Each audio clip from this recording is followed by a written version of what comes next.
বাইকের লুকটা আসলে মারাত্মক লাগতেছে, কারণ কোনো ধুলোবালি নাই, কিছু না, একবারে সবকিছু পরিষ্কার।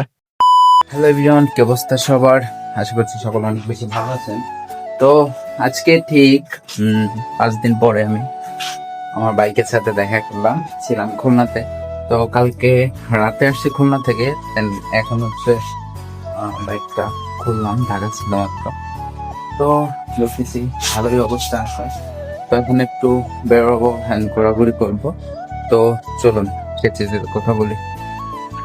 বেসিক্যালি বিষয় হচ্ছে, এতদিন বাইকটা ঘরে ছিল, স্টার্ট দেওয়া হয় নাই, প্লাস চালানো হয় নাই, এর জন্য একটু একটু ধূপ পাই। তো এই প্রবলেমটা স্বাভাবিক হওয়ার কথা। আমি স্টার্ট দিয়ে বেশি সময় রাখিও নাই। তো যাই হোক, এভাবে চলতে থাকি। আর আমার প্লাস হচ্ছে অনেক ঢিল, মানে নরম হয়ে গেছে। তো প্লাস ঢিল করা হয়েছে, এর জন্যই নরম হয়েছে। তো সামনে হচ্ছে দাদা দুজনেই গেছে। তো ওরা হচ্ছে আগে বের হয়েছে, দেন ওদেরকে বলছিলাম দাঁড়াইতে, দাঁড়াইছে কিনা জানি না। আর একটা কথা, আজকে অনেকদিন পরে হচ্ছে বাইক নিয়ে বেরিয়েছি। তো আমার কেমন লাগছে।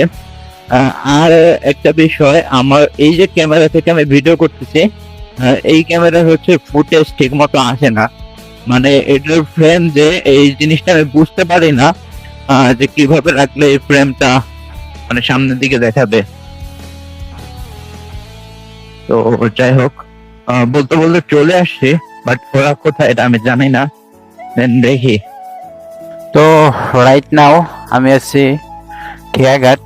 তো আজকে অনেকদিন পরে বাইকের লুকটা আসলে মারাত্মক লাগতেছে, কারণ কোনো ধুলোবালি নাই, কিছু না, একবারে সবকিছু পরিষ্কার। যদি দেখেন চাকা চোকা সবকিছুই পরিষ্কার।